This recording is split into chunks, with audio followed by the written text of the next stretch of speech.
And we're live with what could be a fantastic Enneagram hangout. I wait for the camera to see live, and then I start scratching my hair. Yes, And it comes. because folks, we're going to be doing the meaning of the levels of development in Riso and Hudson, and then we can maybe look at examples of this, sort of comparing that to character arcs in fiction, and to give examples of this development. I should get an idea. Give me a second. So I have I'll show the folks the diagrams I have. I have right, okay. The marked up stuff from Riso and Hudson. So hopefully they won't sue me. Buy the book, folks. So different levels there in Riso and Hudson, and then we have, I've got all of the for Enneagram types here, and then that's Enneagram type 1. That's the overview for that type. So if we look at the meanings of the levels, we can sort of like discuss what that. Let me just make sure to see that that's all of. I think that's all of level 1. Yes, that's all of level 1. Yeah. We can discuss this level 1 and how and whether you agree with it, Jonathan. Let's see. By confronting and surmounting the basic fear which arose in early childhood in the process of ego development, the person becomes liberated and moves into a state of ego transcendence, which he or she begins to actualize the essential self. Paradoxically, the person also takes on a big desire and therefore begins to fulfill his or her real needs. In addition, particular spiritual capacities and virtues emerge, different for each type. This is an ideal state, and the individual is his or her healthiest, attaining balance and freedom. The person has begun shifting his sense of self from personality to essence, and may have also begun incorporating many of the healthy qualities from the type in the direction of integration. Now, this is the sort of thing Wojtek hates. This is why he does not. This is the. I think his objection is. I don't think he means the idea of health per se. I think he's more objecting to the idea that healthier people are necessarily more creative or whatever, which is sort of implied here, more virtuous. But yeah, I mean, my personal take on it. Me personally, I felt like I was quite healthier as a child, and then maybe experiences and stuff may have knocked me downward too. I don't think I'm unhealthy or anything, just maybe in the. I'd say overall I'm level 4-ish, if I'm being generous. To level 3 and 4. Yeah, I mean there are certain assumptions that they're all a healthy individual has basically they respect other people, they respect themselves, and they display all the classical attributes of a noble person, I suppose, things that we would recognise. Now, and certain NTs to accept the sort of ethical dimension of somebody who is developed. Because the NT might say, wait a minute, in order for me to be healthy, I have to turn into an NF. Yes. Yes, you do.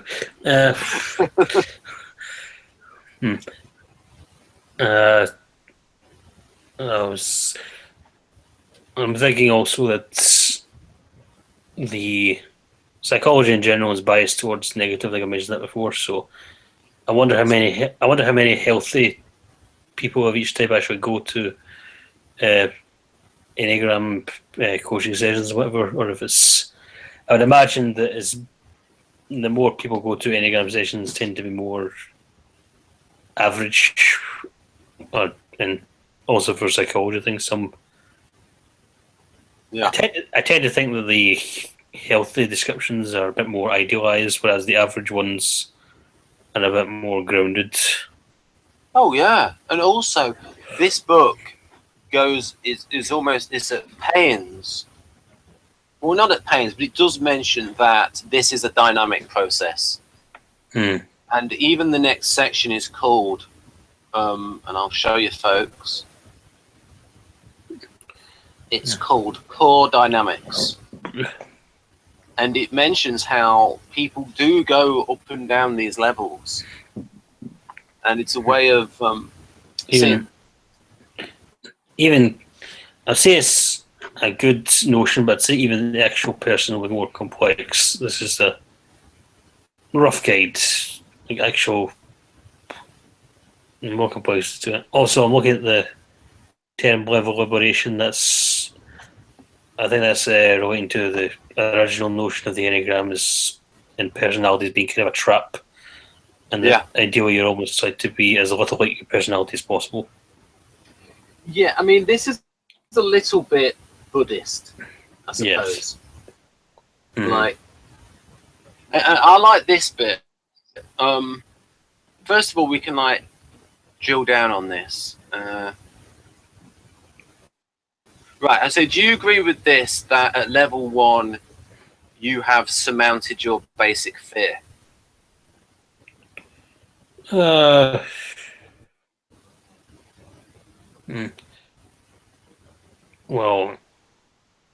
it depends. I mean, I'm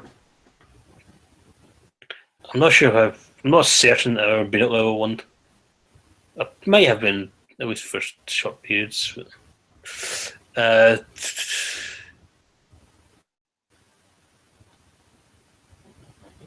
Was Gandhi a 1? That's a question. I'm not sure. It may have been a 1, maybe a 9 wing 1. I think it's jelly said it was either a 9 or a 1. So right. It depends there. I think he's listed in this as a 1, but I don't know for certain if I would agree. Right, okay, so if we sort of like concentrate on this first sentence, and then I can switch to the diagram. By confronting and surmounting the basic fear which arose in early childhood in the process of ego development. Right, do you agree with what's in that parenthetical, that the fear is in early childhood? Yeah, this is where I'm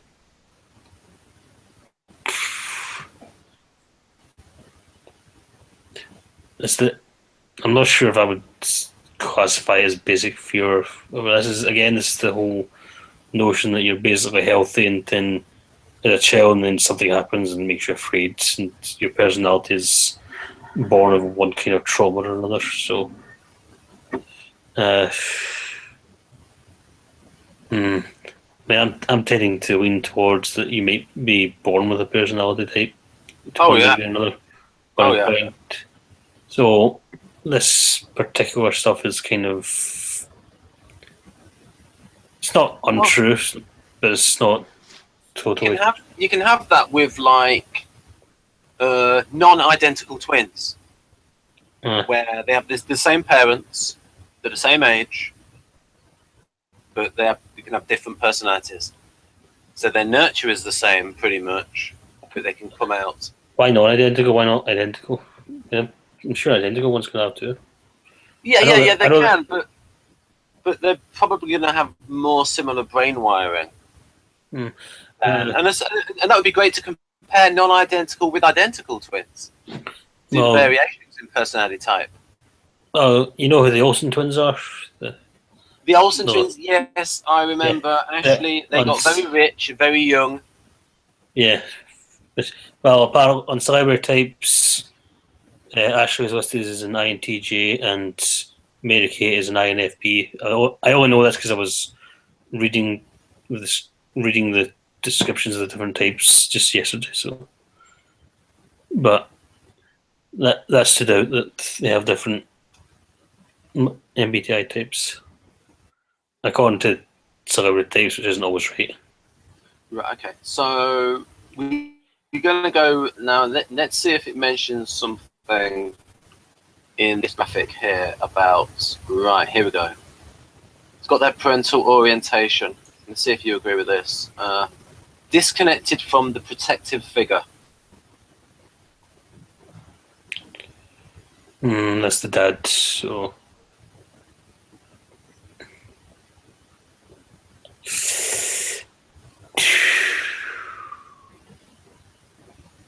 No, I wouldn't.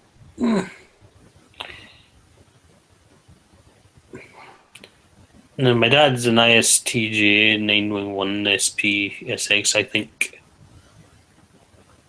And I will not. So if he was sat next to you, he might say that your mental health is due to me, son.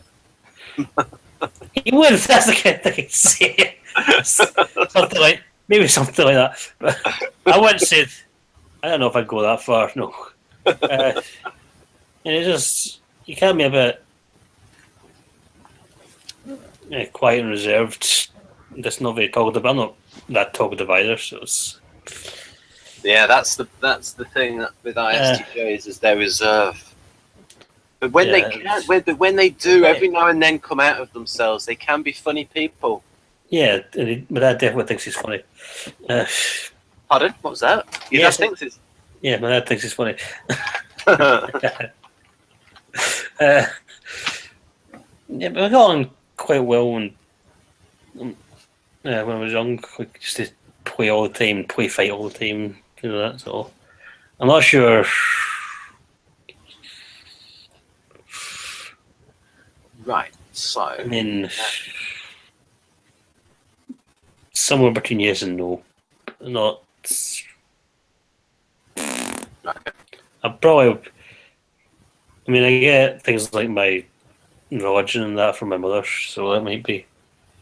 There's probably more in common with my mother and my father. Although my mother says that. Although my mother says that if you were to put me and my dad next to each other, we're identical. And ways of that, but. Right, that interests me. As soon as you said they're religious, protective figure, do you see your faith, say, God as a protective figure? I suppose it's not necessarily.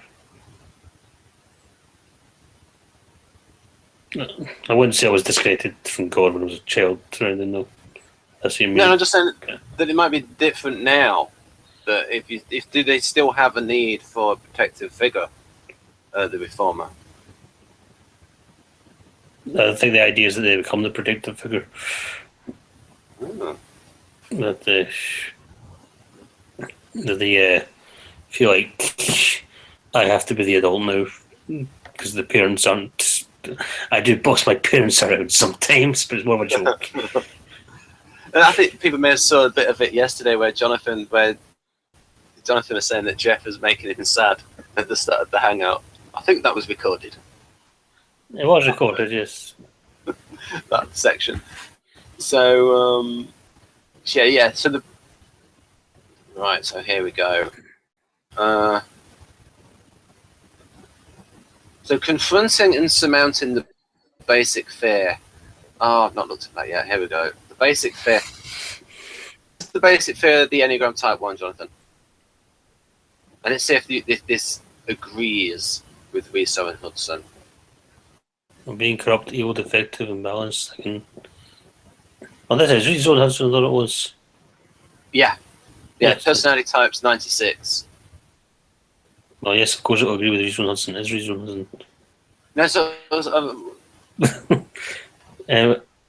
folk do the way they conceive it agree with the way you conceive it, and the way that all the more modern theorists conceive of the basic fear. Yeah. See, I don't know how much has changed in Theoryland. I don't think this part's changed anything. I think it's more of a development thing as humans.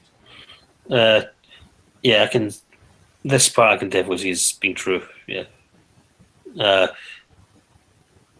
Without going into any particular detail, but I can relate to that. Now, this this basic fear, is this a fear which is instilled in Catholic people? Stereotypically, yes, but there may be more going on there. I definitely don't think that every single Catholic is like this. Right. So now, do you think that an Enneagram Type 1, if they are a Catholic, affect the degree of the fear? That it might exacerbate it? That's complicated. It's not just being Catholic, whatever. It's also the type of things like the type of priest you have and what, are they, how nice they are, or aren't, how much hellfire stuff is there or not. I wouldn't say mine suburban like that much. And there's also other things like family and upbringing to consider. There's plenty of E1s who are not religious at all as well to consider. So, I would say an E1's more likely to be attracted or to get along more easily with ideas of religion than the other way around, than for it to necessarily shape it too much. But so one of the and bearing in mind I'm an INFJ, so might resist outside influences a bit more than other types. My guess is thrown out there. It is. NI versus SI. Just SI is more about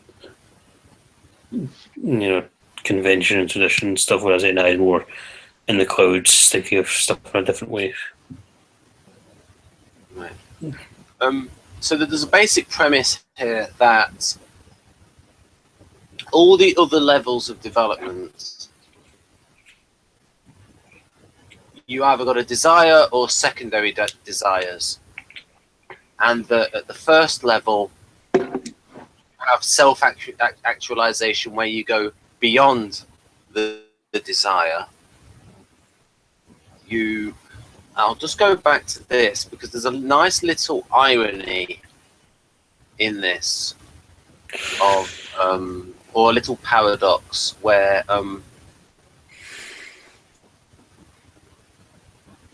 paradoxically the person attains his or her basic desire and therefore begins to fulfill his or her real needs.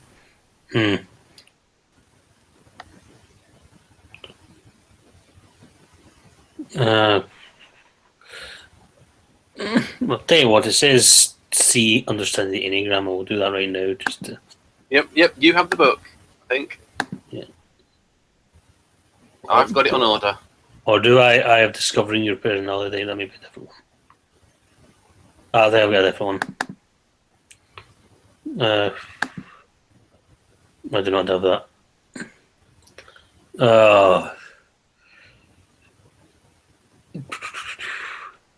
Presentations or basics.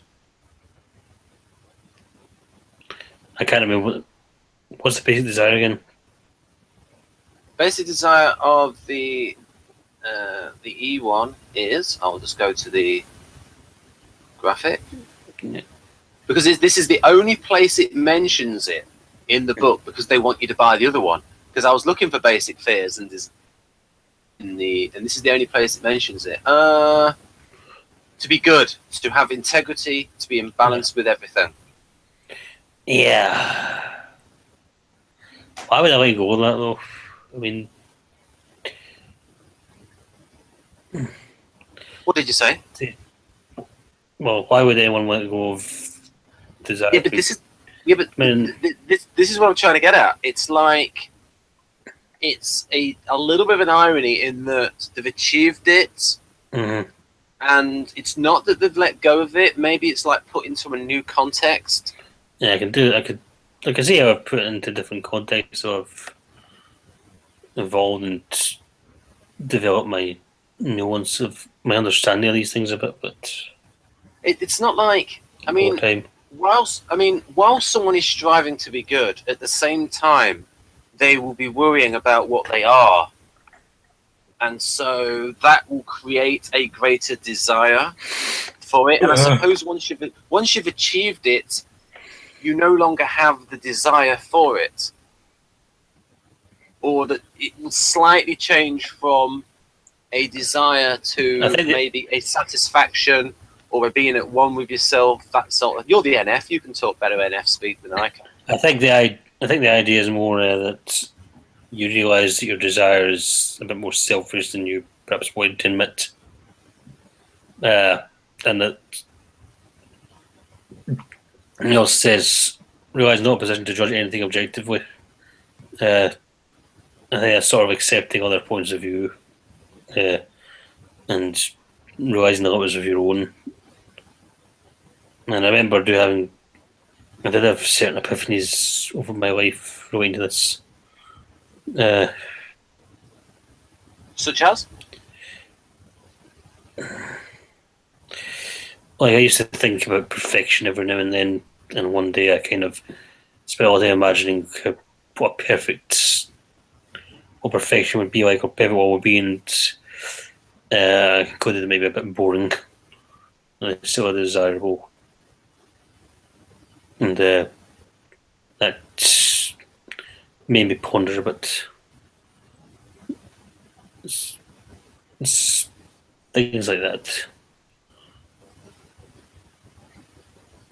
So I can see how that is an ego transcendence for self-actualization. Yeah. See, the healthier ones I think are harder to talk about. And part of the thing is this is moving away from the one, so.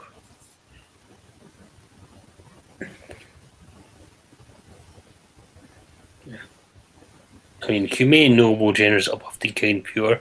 I am like that. Obviously, I'm all about those things. Anyone who knows me knows how humane and noble and generous and uplifting, kind and pure, and above all, modest I am.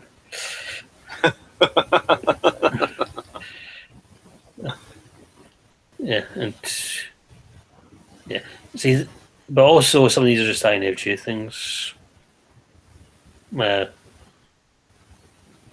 Tolerant, exempt ambiguity, you have to do these things. I mean, they're not INFJ exclusively, but they're stereotypical INFJ things. Idealized things. Do you have anything to add?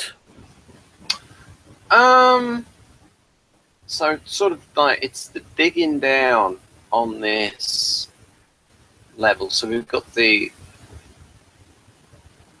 I'm interested in we took a little bit about a Buddhist thing of. See, I find it easier to talk about the levels in relation to the actual types rather than the levels in general. Right. So okay.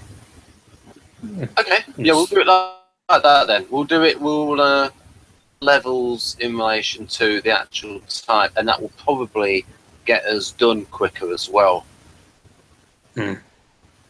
Because we have a little bit of a time limit. A little bit. I can get the. Right. So you've not got any examples of level 1, or maybe of a character in fiction that has a level 1. Well, we're talking before the Hangouts, Hot Fuzz I mentioned.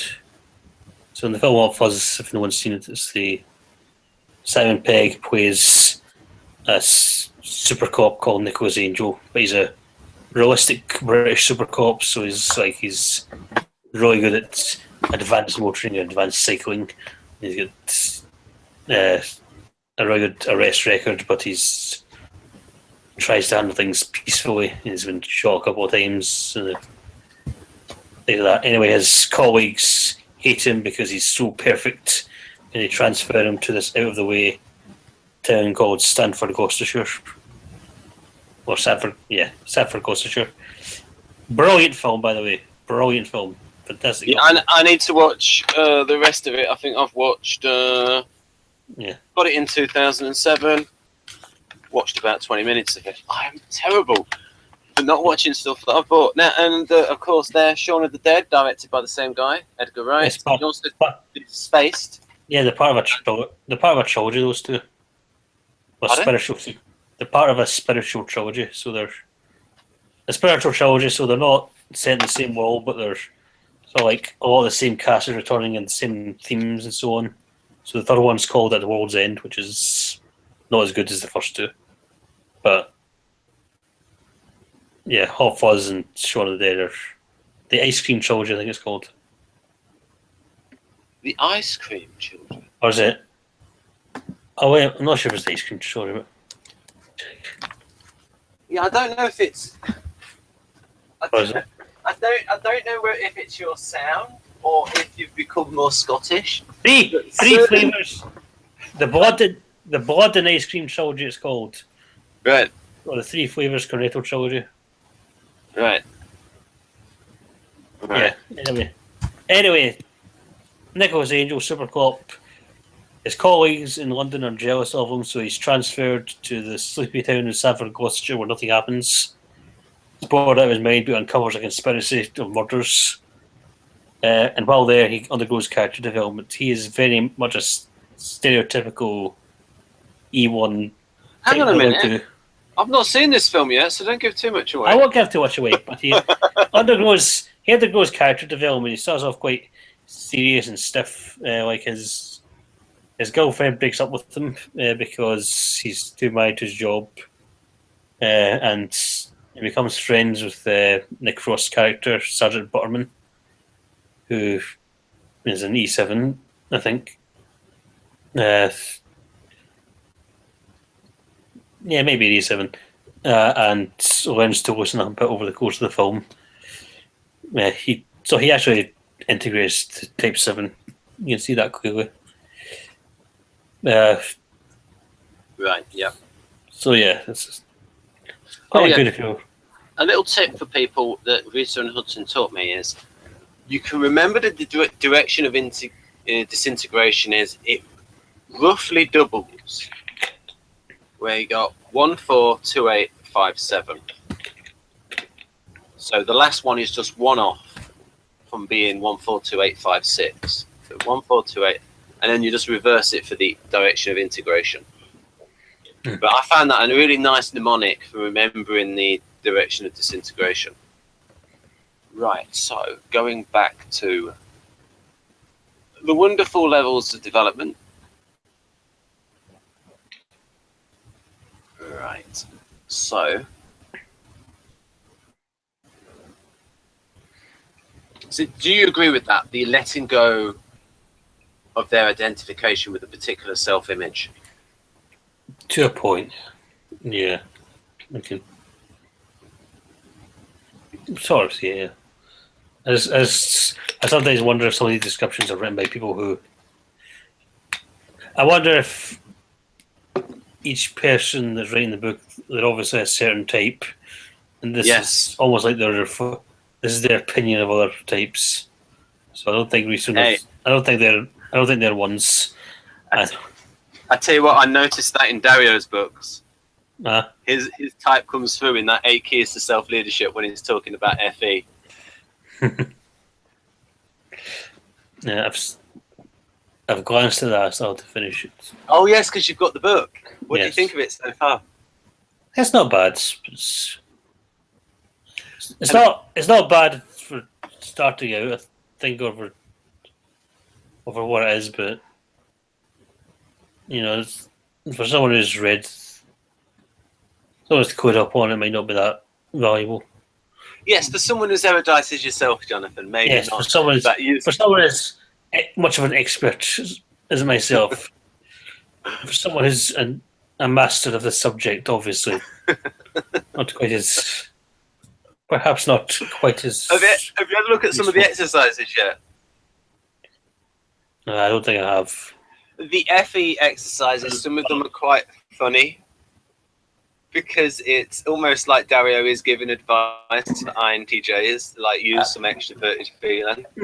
And Give me I will get it. It's quite amusing.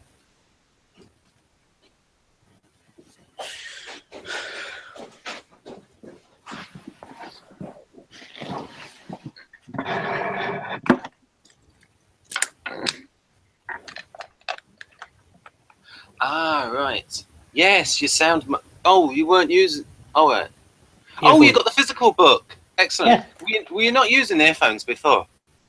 Yes, I was. I took them out to get. Oh, right. Sorry. Not very observant. Oh, I'm glad you got the physical. But yeah, if you look at the FE exercises, they are on page 127. Developing extroverted feeling. Oh, that's true. The point is that the way he describes the importance of it, it's like this process is alien to him, and he has had to learn the value of it. Whereas for people who value FE, it would be like, well, of course, we don't need to think about this. Advanced exercises better know others from their interactions. Yeah.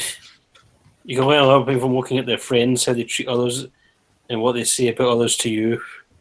Someone who gossips to you about others may be likely to gossip about you. Yes, it's all. So you get the point of view that it's like Dario is teaching like INTJs to use FE for their own advantage.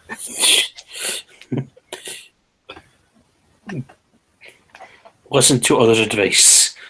Support with genuine effort. Yes. Oh, the NI chapter's good. The NI chapter's good. And that's what I'd like, because I've read that one, I'd like to do that one. Because Hannah's got the book as well. When Hannah's free, she might be free next month, we could review the NI chapter. You, me, and Hannah, and maybe, I don't know if I got somebody else to get the book. I can't remember. But yeah, we could do that, couldn't we, Jonathan? Yeah. And there's some real NF modes in there when he talks about it. Anyway, we don't want to get too distracted. We have a little bit of a limit. Right, so we go back to this. See, I think about this is like the level of liberation, because otherwise it might be the person achieves their desire and then they become really conceited about having achieved their desire. Well, then they wouldn't be quite as. Then they go back down the levels. That's the thing. Yeah, they're probably about. Yeah, that's right. If you start to go conceited, then you're degrading. That's almost where some of this comes from, perhaps. You know, you do see some people who are very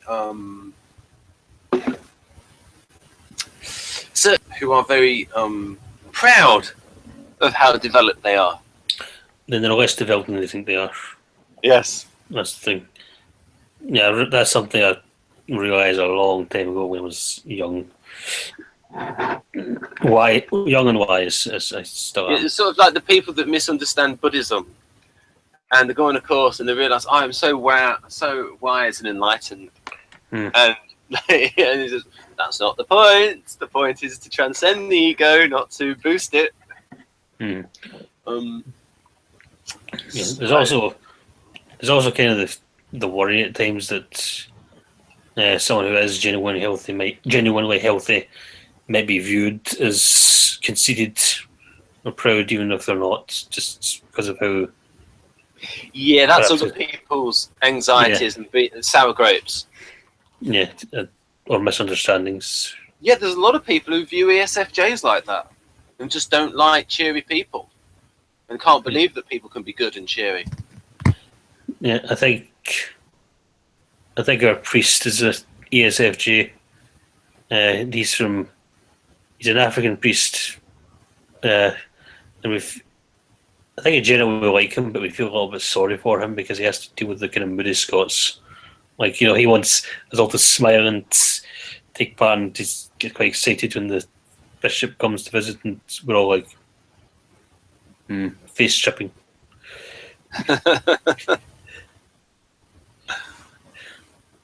Well, until Scottish people have a drink, or Scottish, Irish, English people have a drink, and then they become different people. Not necessarily more cheery people, though. They could be more violent. Yes. Or sadder. Yep. Different kinds of drunks. Yeah. That could be something. I wonder if that could be related to typology. The different kinds of drunks. There are those, the happy drunks. I wonder if there's a connection. There's some, but there's also experiences and stuff. Sometimes I'm more likely to drink than others as well. Yeah. Like, E6s seem to have I think in general, E6s are the biggest problem. Thinking that the less healthy ones get more and more dependent on drink. Do you think E6 might smoke more as well? Sometimes. Other E6s, though, go the opposite and just swear off and don't really touch it. I mean, Hitler was an E6 and he didn't smoke or drink. But obviously he was not. So who was an E6? Hitler. Hitler. Yes. Right. And he wasn't a very healthy E6. Needless to say. Yes. In my personal opinion, Adolf Hitler was not entirely mentally healthy. Right. Yes. You're really going out on a limb there. Going on a limb. Right. So, do you think level 1 has been discussed enough? Yeah, it's to death. Right then, level 2. Objective. Let me know what you think about this. Yeah. And whether you think it's good and whether it's consistent with modern Enneagram theory. Just to clarify, I'm not an expert in modern Enneagram theory. I'm just talking about the general the impression I'm getting. This is like Ben saying that I'm an Enneagram expert and I'm not quite. Are you happy with being called an Enneagram buff? Yes, I suppose. Yeah. It makes me sound ripped. It's really good and possible. Yeah, I can relate to this a bit better as well. Yes, a certain point in my life, I realised that being objective was something more to aspire to rather than to take for granted. And that's an important thing. A lot of that comes from experience and just reading about different philosophies and different viewpoints. Studying history and historiography. So, yeah.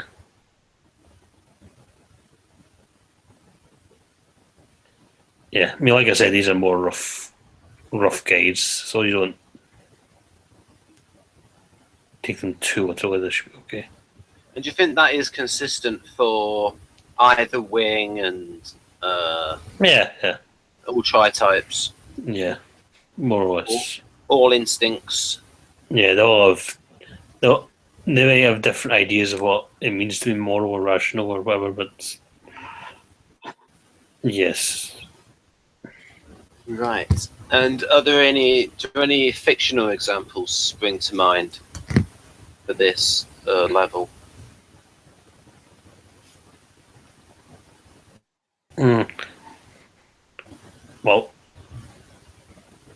Well, the example I gave last time, Nicholas Angel, was not meant to be the healthiest level. But did you say Nicholas Angel? That's his name. Yes, that's the name of the character. And Hot Fuzz. What fiction is he in? Nicholas Angel. It's, Hot Fuzz, the guy I was talking about. Oh right, sorry. It's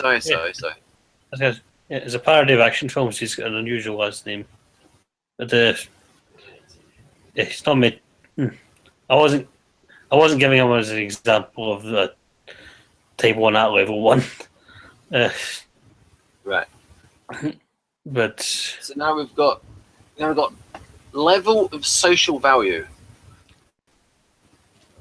Truthful, self-discipline, articulate, just fair, teach by examples, otherwise.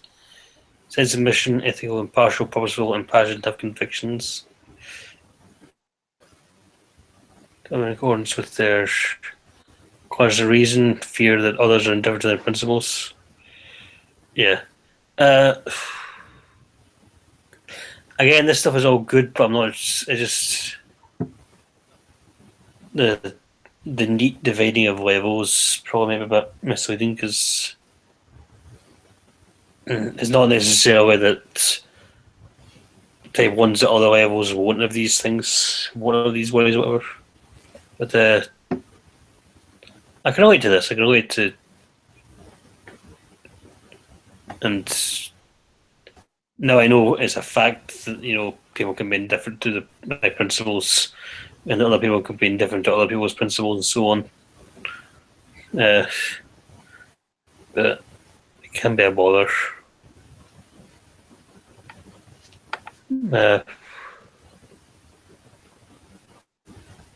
Yeah, it's. I'm not sure what to add here. Okay. The healthy ones are, as I said, they're. Which level do you think you're at? Honestly, I'll say between a 3 and a 4. 3 in a good day. Right. And that's a key thing, folks, that it is a dynamic process, and it gives you something to look at yourself, to give yourself a self-assessment report every now and then, to sort of say, okay, well, where am I going wrong? What have I got to do to get healthier? That kind of thing. So it's sort of a way to check your temperature, take your psychological pulse, that kind of thing. Oh, how about this one? Debating, remedying, pointing out, explaining, advocating. Yeah, I can't wait to pointing stuff out. And having debates on the internet and stuff, and learning that they're not going anywhere, or learning that other people don't appreciate it as much as you might think they do, Jonathan. Although that doesn't stop them from doing it themselves.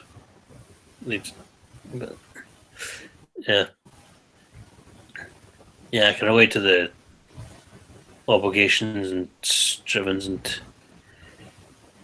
the elitists worry that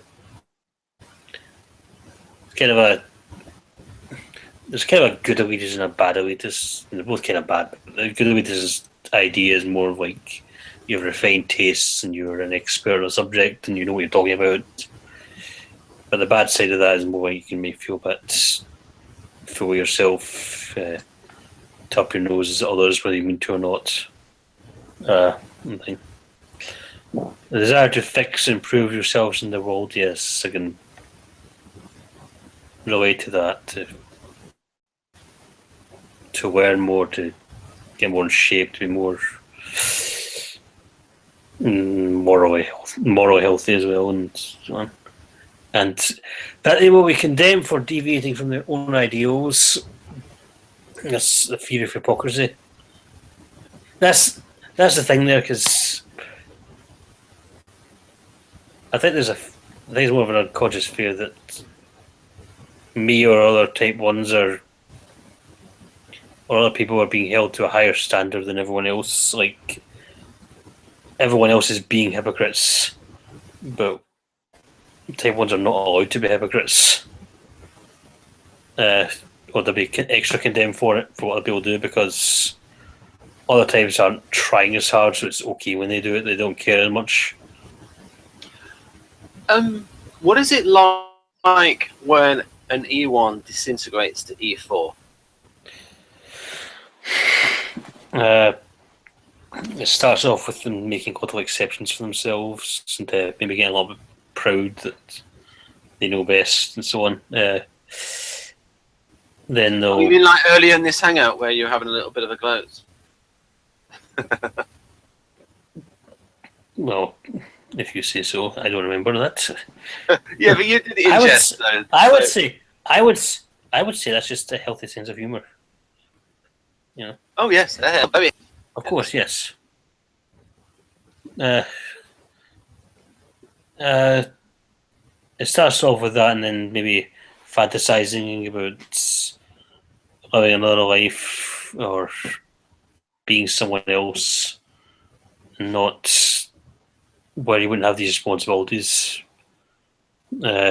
Chestnut gives an example of someone of a woman, a case study, I think, who secretly jets off, travels the world, and that's totally the opposite of what her normal life is. The less healthy they get, the more they start to get depressed and despair, and maybe make more exceptions, and get a weaker view of the rest of the world and other people. So when the one becomes like a 7, it's this sort of like they learn That's just disintegrating to a 4. Right. But when they go to 7, is it like they learn to relax a bit? They learn to... Yeah, they learn to relax. Because they see other people enjoy themselves more than they feel they're doing. Might not be true, but it's making me how they feel at least. Other people are not taking. They feel that other people are not taking ethicals as seriously as they are, or they're taking them seriously, but they're doing it wrong, and just like that. But they also seem to be more willing to relax and have fun. So, and that's what the move to E7 is like. Right. So do you think that's been talked about enough, or would you like to move on to the next one? We can move on, I think. And if you have any fictional characters by these things, please feel free to mention them. One fictional character who is consistently taped is usually considered type 1 would be Hillary Clinton. Hillary Clinton? Yes, she's considered a 1. Part of it is the type 1s of this. What level? Level 7? What level? Probably average 1. Level 5 perhaps, or... Ooh. It's, we can do that in the upcoming. If I can persuade Jeff to do it, where we can do Hillary. Well, we can discuss. Yeah. Basically, type 1s have this conflict between their principles and results. Want to get results. So, my impression, I can relate to some of. If this is what she's doing, I can relate to it. That she has certain particular goals she wants to achieve, but in order to achieve them, she needs to have power, and she might be willing to do what it takes to get there and make whatever connections, whatever deals with the devil, with backs, shake whatever hands to. I think that's a very generous interpretation of Hillary Clinton. Well, I won't ask what yours is, but she's generally considered. Not everyone considers her an E1, but it's what she's usually taped as.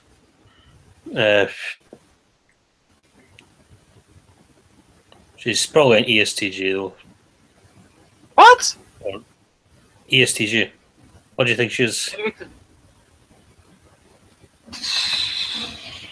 She's generally considered a TJ type, and well, lots of people have typed her as INTJ, Hillary Clinton.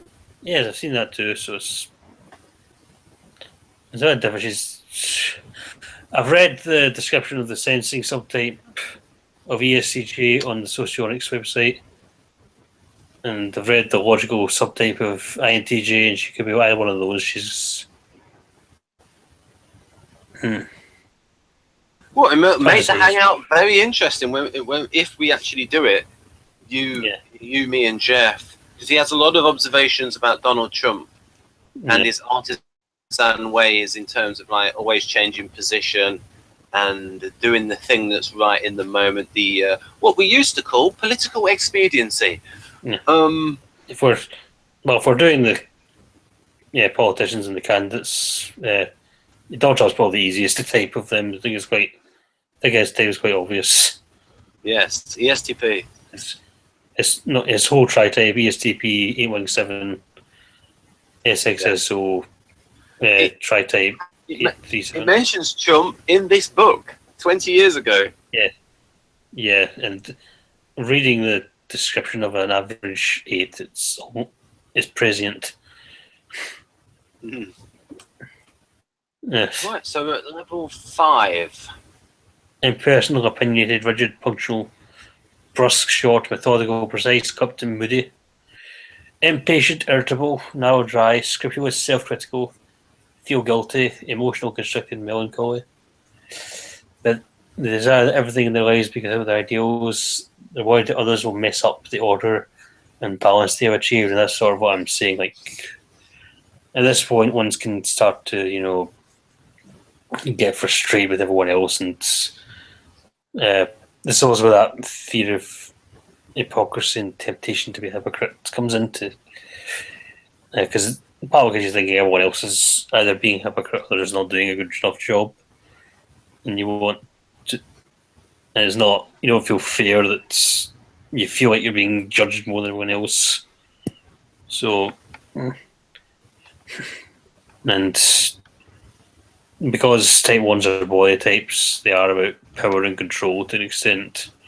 So they'll want to have a bit more power in order to get things all orderly.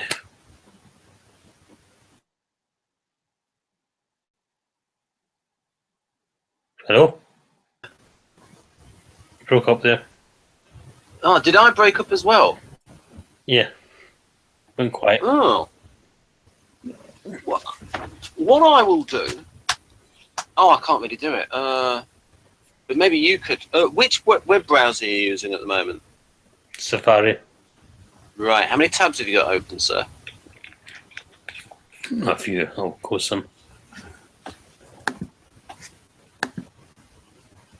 I know you've got quite a powerful computer, but Yeah. especially Facebook tabs can be quite hungry on the CPU. Right.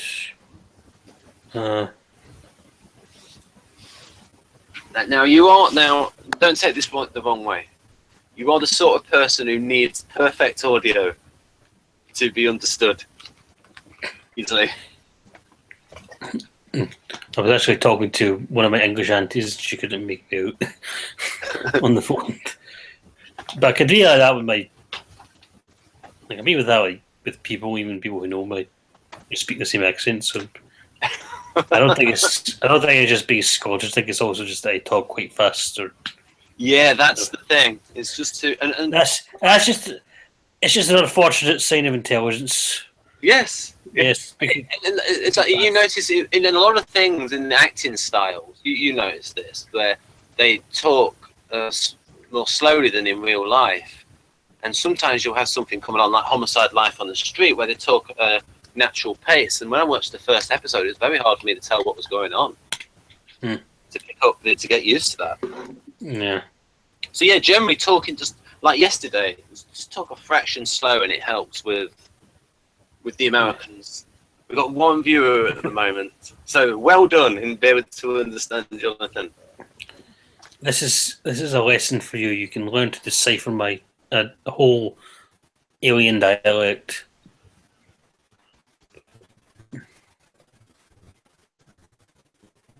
I think part of it is the audio line, because what happens is that it cuts out tiny little bits of the sound. You probably noticed that maybe with my voice, it cuts little bits out, and so the slower that someone speaks, the less of a problem that's going to be with it cutting out those little bits. Yeah. Right. So we've done. So did you talk about number 5? Yeah. Right. Okay. Any of that relate to you, or maybe in the past? I can feel like that at times, or think like that at times. I'm a 119, so these are generally consistent with both types, but 119 tends to be more relaxed, the more withdrawn, the less healthy they get, the more head for the hills, more obsessive than compulsive. 112 is more compulsive. Here we go. So now we start getting to levels. Yes.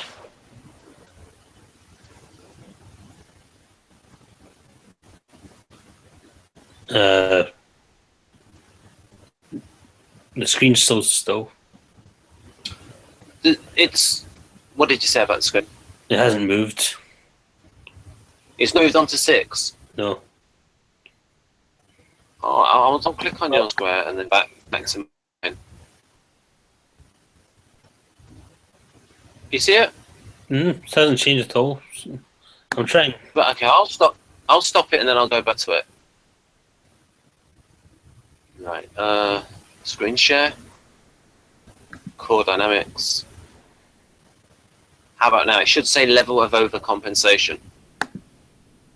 It's a black screen. Black.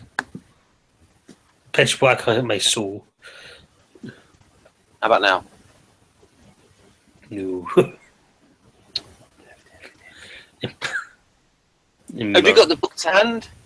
I do, yes. So it's page. Highly critical both of self and others. Picky, judgmental, perfectionistic, very opinionated about everything, correcting people and badgering them to do the right thing as they see it. Impatient, never satisfied with anything unless it is done according to their prescriptions. Moralizing, scolding, abrasive, and indignantly angry. This is where the anger starts to come out, because remember that type 1s are at odds with their anger, so they don't necessarily like being angry. No less so a sexual one, but at this point, even they're getting less and less healthy.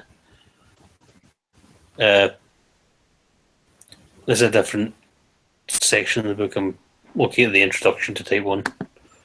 There's a good this is the appendix right at the back of personality types. Page 493.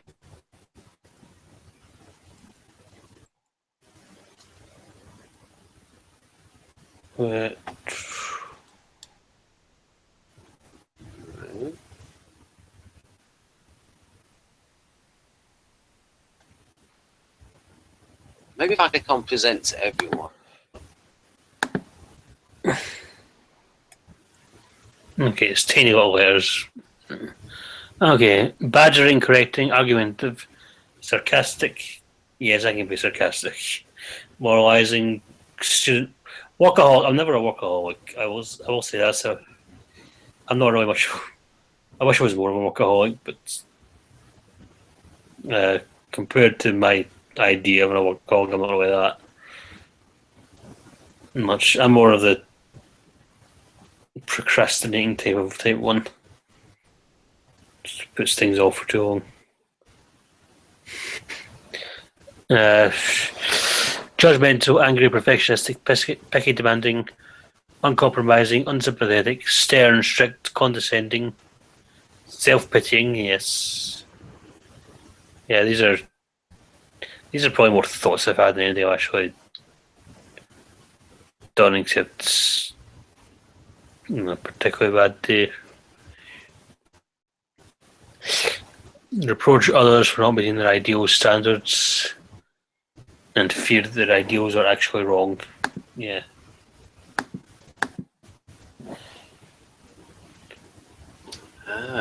So your screen is completely black.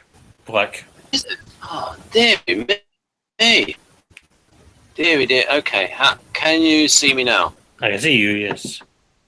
Right, I'm going to try again.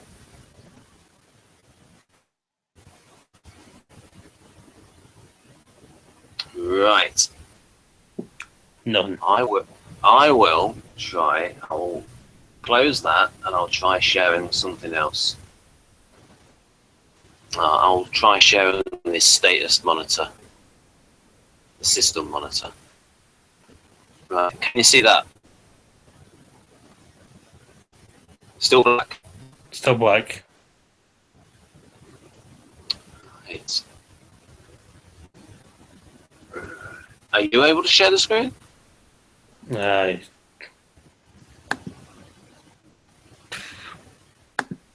Can you see that? Does that work? No. How do you share the screen? Well, if you go over to the side, there's a little green square, Ah, and when you put your mouse over it, it says screen share. And then when you press it, you have a selection of things you can share with the whole screen or a particular window. yeah.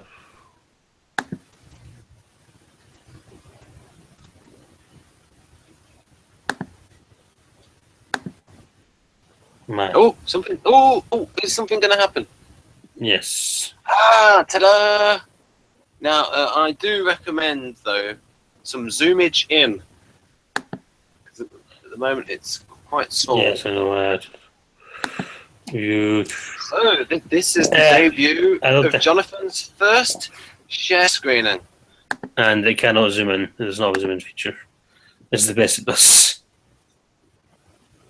So. What? Yeah, it's not letting me zoom in. So. Wait a minute. Isn't there a little magnifying glass? Isn't that? Does it usually let you zoom in? This is the Kindle app on my computer, so some books you can zoom in. Right. Some books you can zoom in, some you can't. Right. Well, how about if you took a screen grab and then zoomed into that? Oh yeah. Oh, you've gone back to yourself. I have? Oh. Yep. Now you're back. Now back to yourself. Now, maybe what happened? Did you close the window? I actually tried to make it bigger. Right. So.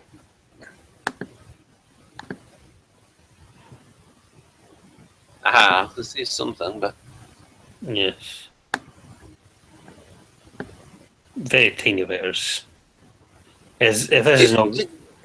What about Control++? Does that make it bigger? Control++. No. Right. Yeah, font size.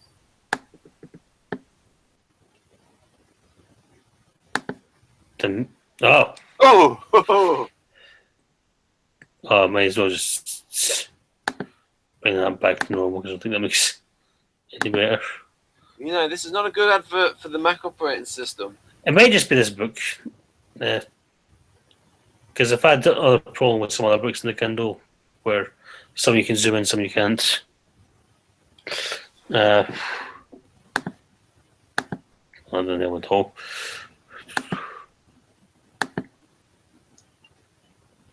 It is the.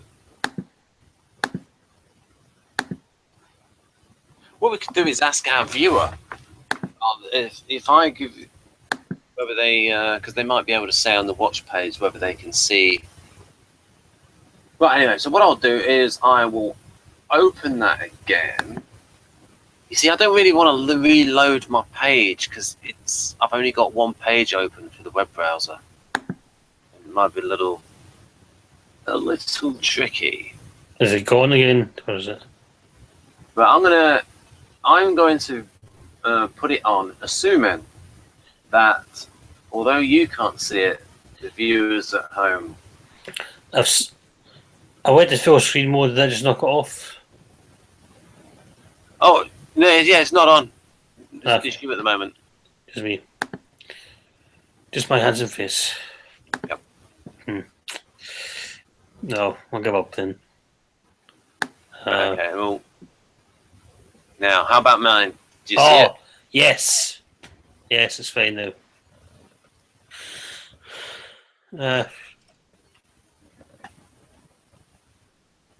Yeah. Like I said, the only thing I don't really relate to there's workaholic. I don't think I become more workaholic when I'm less Celtic. I just become more withdrawn and procrastinate more. I do too much of already. But the rest I can see myself doing one way or another. Do you have any questions about this? Right. Yeah, have you felt about that, about reproaching others? Not doing, but Sorry? have you thought about reproaching others?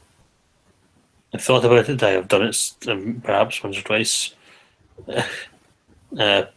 Probably not as much as this is making it out to be, because I think this is more of an extroverted thinking type of thing. But And have you ever worried that your ideals are wrong? yes, certainly. I mean, I would say that's quite normal to. No, a healthy way of dealing with it is to accept that it's normal and to see it as sort of testing your ideals and improving on them, seeing if they can adapt to develop. It's usually a response to different. When you learn someone else's point of view, it makes a certain amount of sense, and it contradicts your own, that sort of thing. Are there any particular things, any particular ideals that you've worried about? Probably when I was growing up, it was things like hardcore atheism and things like that. Sorry, what? Hardcore atheism, Dawkinism and teachings and stuff. Right. Or Nietzsche, I think I mentioned Nietzsche as well. When you see those things, you try and which Enneagram type do you think Nietzsche was?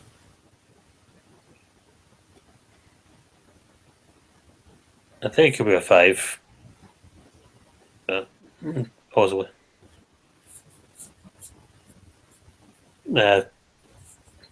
If he's not a 5, he's either a 6.5 or he's got a 5 fix in there. There's definitely a off 5 in there with the talk about nihilism and so on. I think that might have affected me a bit more if I've got a 5 fix. And I'd relate to it a bit better than other types, perhaps. Do you think Nietzsche was INTJ? Yes. Right. So anything else to say about level 6? This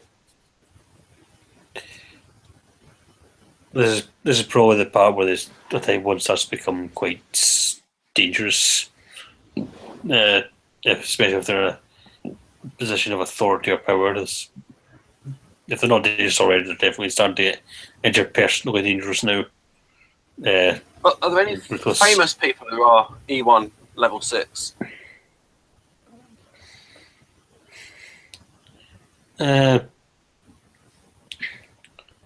don't know if they're level 6 exactly, but in the region of, I would imagine people like Oliver Cromwell or Lenin or Ayn Rand and that sort of thing.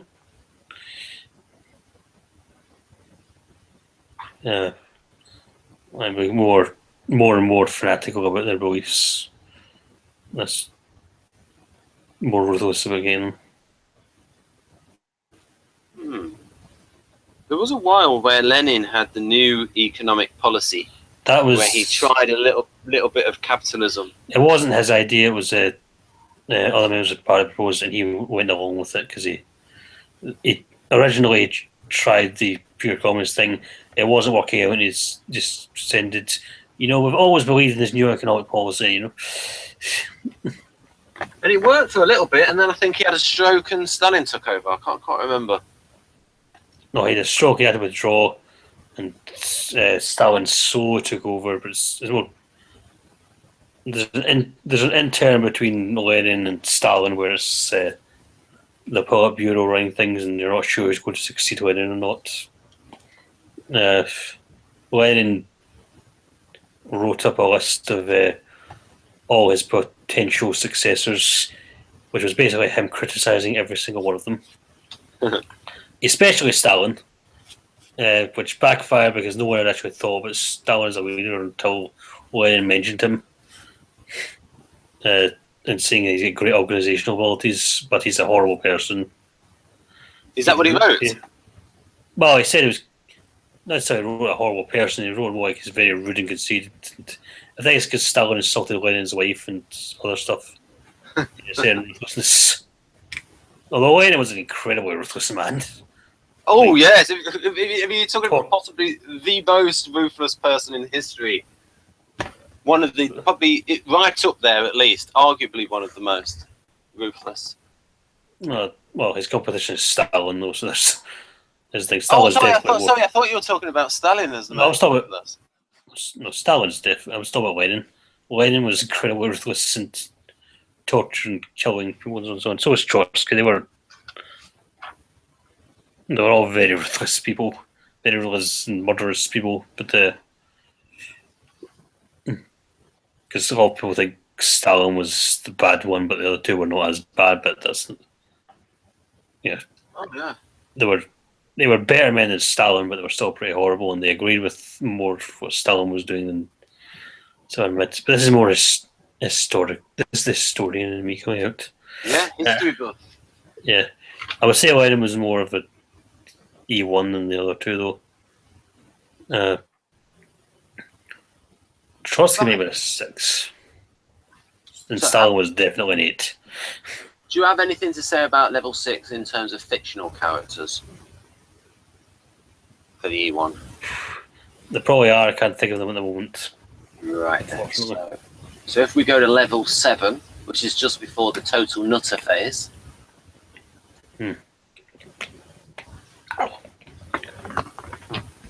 Well, level 7 is the start of going total. Vitriol, no negotiations, close-minded, unreasonable, severe, harsh, alienated. Intolerant, self-righteous, rationalizing, absolutistic, bitter, misanthropic, depressive. Justify themselves in silence, criticism from self and others. They're becoming rational. Yeah, this is where they're starting to act like INTJs.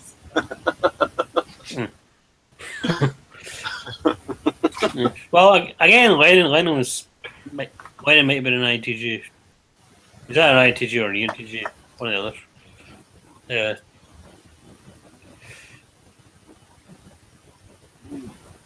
Yeah, I can relate to this as a thought experiment or black moods, perhaps, but yeah,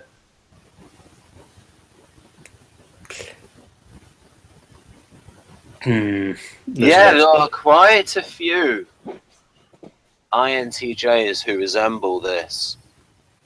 The more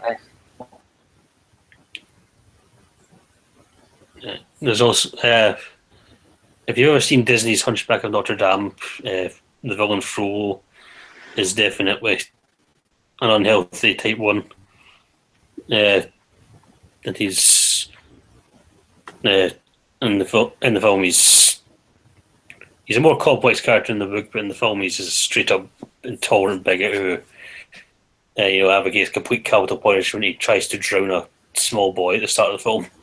Who he raises to be the hunchback, who he abuses he's an abusive parent towards, and he's convinced that God thinks he's special and God's in his sign, everyone else is corrupt and decadent, but he is a righteous man, and he's justly proud of it.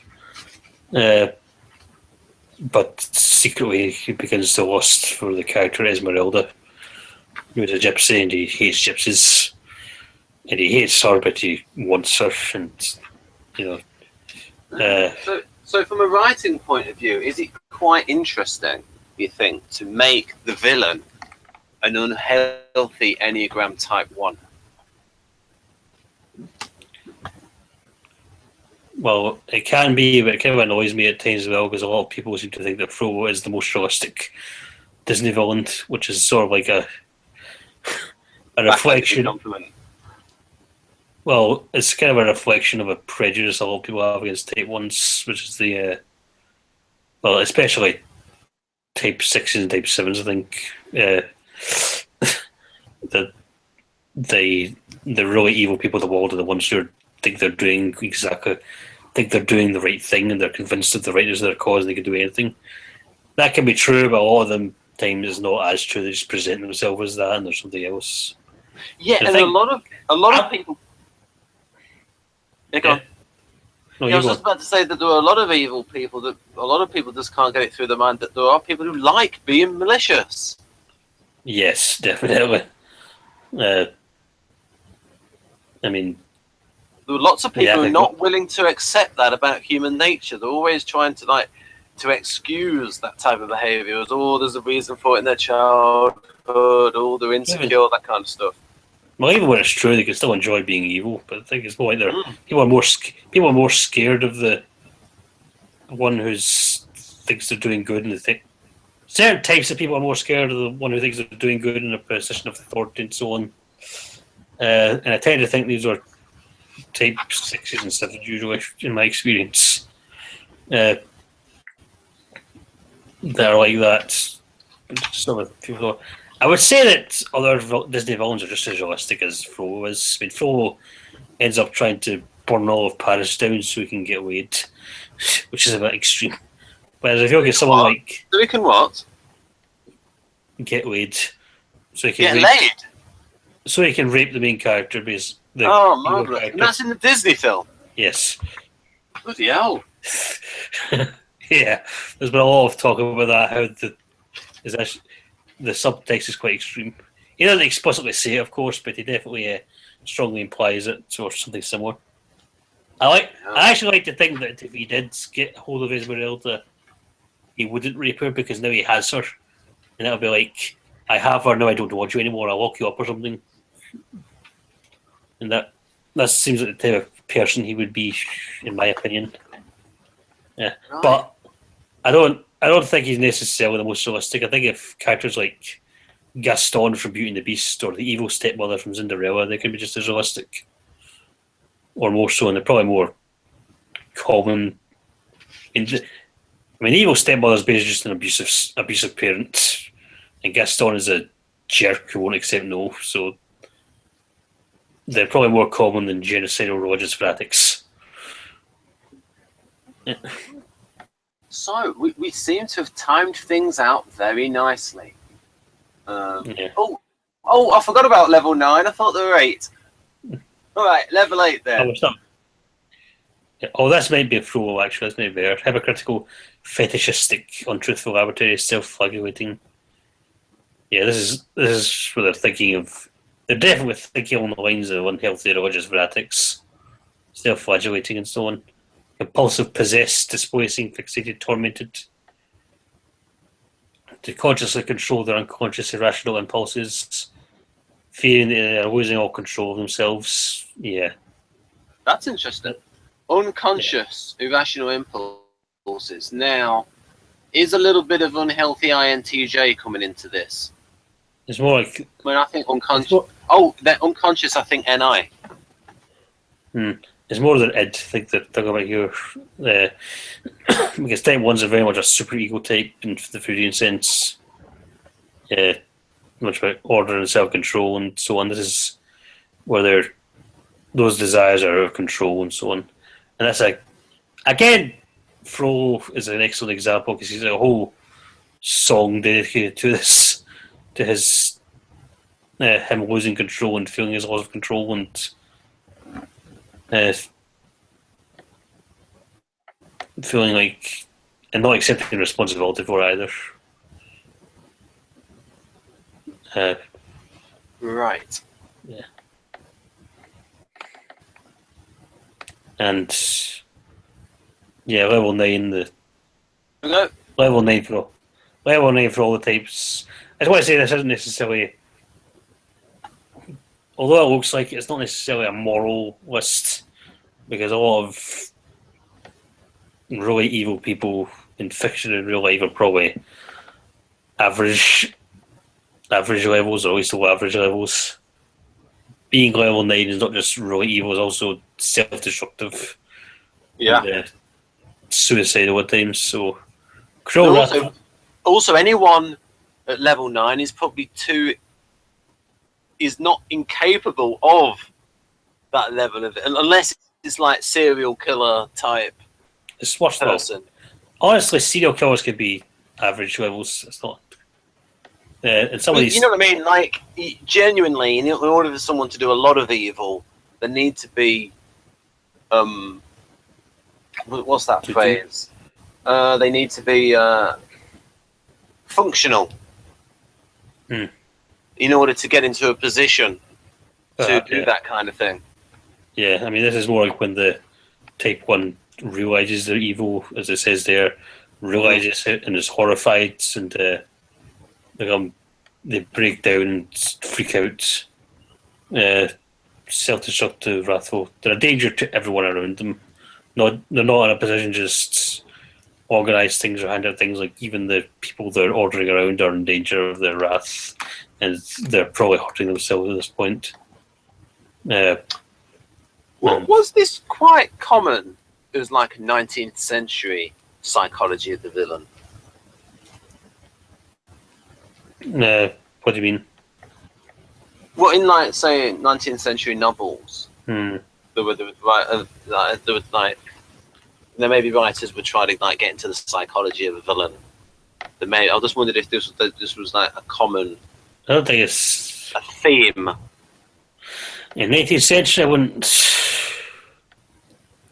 I remember that it happened a bit in Dracula, actually, but Dracula's not one.